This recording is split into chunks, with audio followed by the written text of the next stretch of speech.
السلام عليكم ومرحبا بكم في قناة كويزين وئام. كنتمنى تكونوا بخير وعلى خير وبصحة جيدة. اليوم جيت نقدم معكم دونات اللي العجينه ديالهم كتجي هشيشه وكتجي خفيفه بزاف. كيبغيوهم الدراري الصغار وكيبغيوهم صراحه حتى الناس الكبار، كيجيو ولدات وبمقادير بسيطه وطريقه بسيطه حتى هي. وبخصوص التزيين انا دائما كنقول لكم كيبقى حسب المتوفر في كل بيت او حسب الذوق. المهم بالنسبه للمقادير ديال العجين عندي فيه هاد الكاس انا كيهز لي تقريبا 2 كؤوس ديال العنبه اللي عندي انا هنا. الحليب دافي غادي ندفيو 2 كؤوس ديال العنبه ونزيدوا عليهم شي شويه تقريبا ربع كاس واحد اخر غادي ندفيهم. وغادي عندي 2 بيضات، عندي 3 المعالق كبار ديال السكر سنيده مع ساشي د الفاني، عندي ملعقه ديال الزبده طريه، عندي معلقه الخميره، وعندي الدقيق 280 تقريبا غرام او اكثر حسب النوعيه ديال الزبده والحليب. عاد هي اللي كتخلينا نتحكموا كيفاش غادي نجمعوا العجينه شحال تاخذ لنا ديال الدقيق. هنا انا غادي ناخذ بول اللي غنستعمل، غادي نضيف فيه الحليب،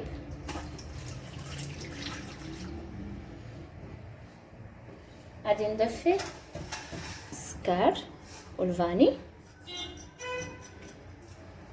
وغادي نضيف فيه ملعقه د الخميره.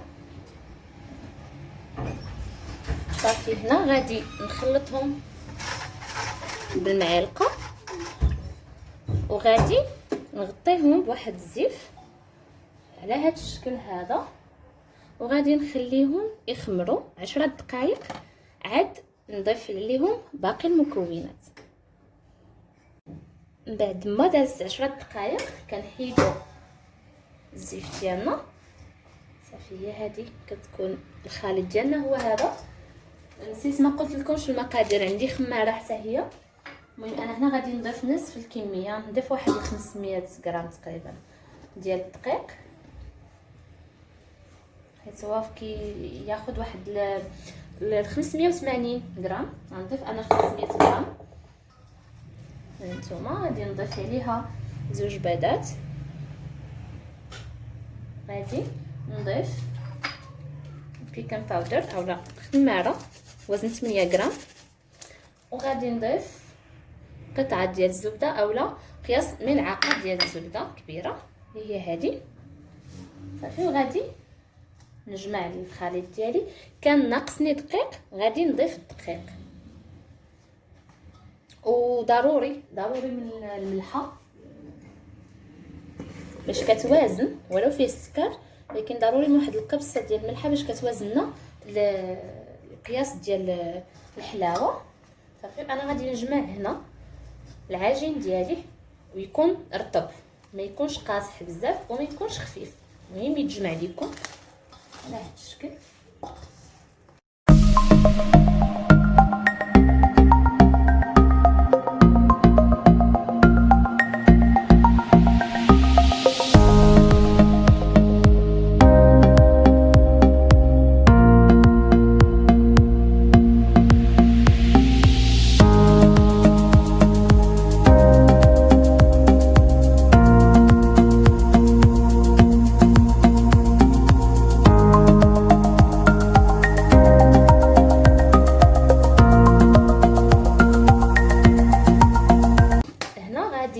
نصغنا على الاناء اللي انا على الوعاء اللي انا كنخدم فيه، وغادي نحاول نخدم العجينه بيدي مزيان.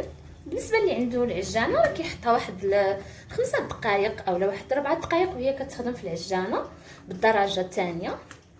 صافي غنخدمها باش كترطب مزيان. كيف ما كتلاحظوا العجينه راه عندي رطبه كتلصق، يعني ما كتكونش قاصحه اولا ناشفه. صافي انا غنخدمها بحال هكا.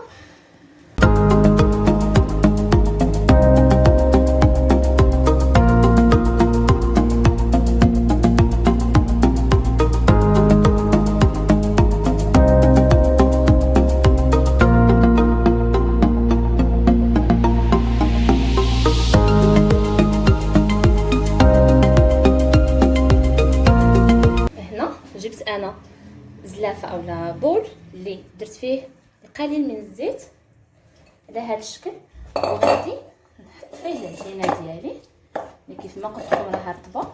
صافي غنغطيه بالبابي سيلوفان اولا بلاستيك وغنخليها تضاعف الحجم ديالها اولا تتخمر وتحسوا بها دخلاتها الهواء مزيان. عاد غادي ندوزو للايطاب الثانيه او المرحله الثانيه. هنا من بعد ما خمرات لينا العجينه كيف ما كتلاحظوا راه كيتضاعف الحجم ديالها وكتولي هشيشه بزاف، يعني كتولي منفوخه. صافي كنحتاجوا بالنسبه للاحتياجات ديالها غنحتاجوا دلاك، غنحتاجوا الدقيق اللي غادي نرشوا في سطح العمل، وغنحتاجوا جوج ديال الطوابع، واحد مدور موين انا خديت الحجم تقريبا صغير، والثاني اللي غادي نقطعوا به في الوسط ديال صابلي اولا اللي غادي نقطع به لاطا. انا استعملت فيها البابي كويسون، بامكانكم تستعملوا فيها غير منديل يكون نقي ودافي. صافي الا كان انا هنا الجبارت خدات لي 15 دقيقه باش خمرات. غادي نطلقها دابا في سطح العمل نرش الدقيق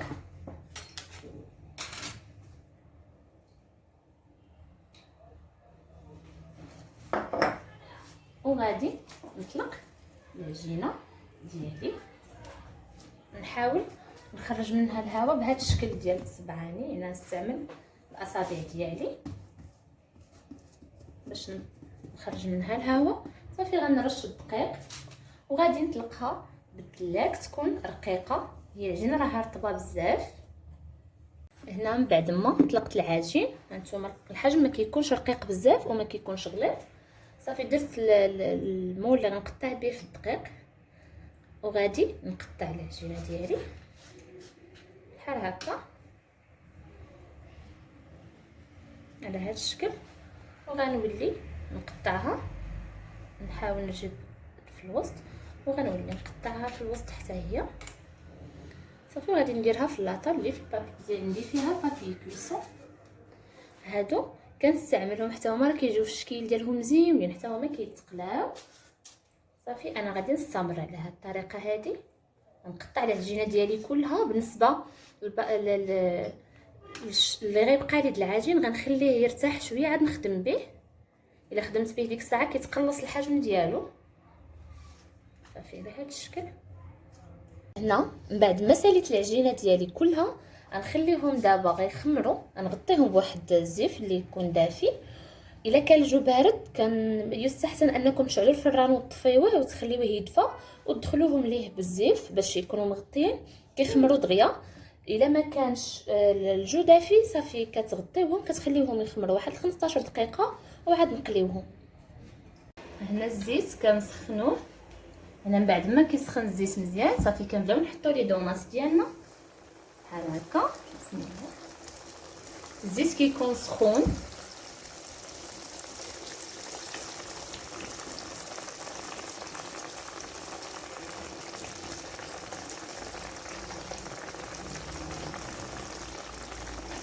كنبداو نحطو حتى الصغيورين.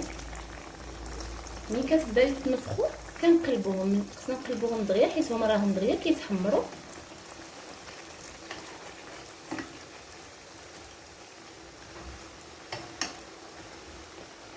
هاد الصغيورين صافي. هذه هي الطريقه ديال القلي ديالهم، ساهله بزاف وبسيطه وكيتقلاو بسرعه وكيوجدوا في واحد الوقت اللي هو وجيز دغيا دغيا. خصهم غير مقابله في المقله.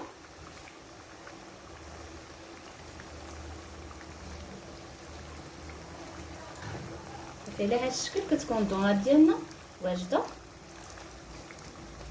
هنا من بعد ما ساليت القلي ديال البيني ديالنا هانتوما كيف ما كتشوفوا كيجي مذهب، لا كولور ديالو زوينه. هذا هو الكبسه اللي انا غنقدم فيه.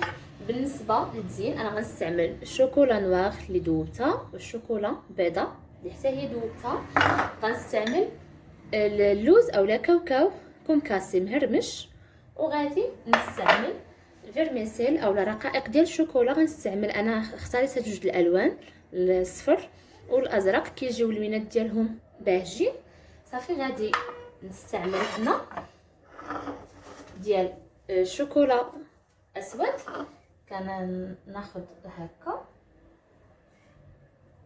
على هذا الشكل هذا، وكناخذ اللوز اولا الكاوكاو كونكاسي كيبقى حسب المتوفر. وكيف العاده كنقول لكم التزيين كيبقى حسب الاختيار او على شنو متوفر عند في البيت ديالكم. هذا بالنسبه ديال الشوكولا السوداء غنحطوه هنايا. وبالنسبه للشوكولا البيضاء غادي نستعمل بحال هكا، وغادي نستعمل رقائق الشوكولا اولا الفيرميسيل الملون، وغادي نحاول نرفع يدي الفوق ونستعملهم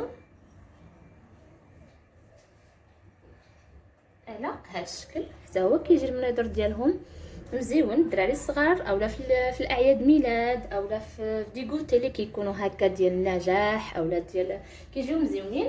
صافي انا غادي نستمر على هذه الطريقه. وبالنسبه لهاد الصغيورين هادو حتى هما راه كاع ما كيضيعوا، كيجيو حليوين في المنظر ديالهم، كيجيو مزيونين بزاف. حتى هما كنديرهم انا بشوكولا بيضاء وكندير لهم شويه ديال الفيرميسيل.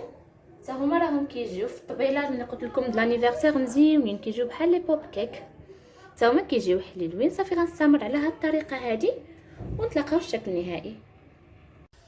هذا كان هو الشكل النهائي ديال لي دونات ديالنا.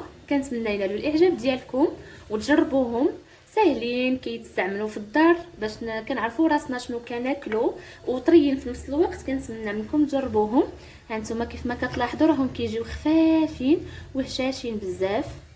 هانتوما كيف ما كتلاحظوا خاويين من الوسط، يعني كيجيو خفاف. كنتمنى منكم تجربوهم، تكون خفيفه على قلوبكم وما تبخلوش عليا بلي جيم وبسبسكرايب اللي كتشجعني بزاف.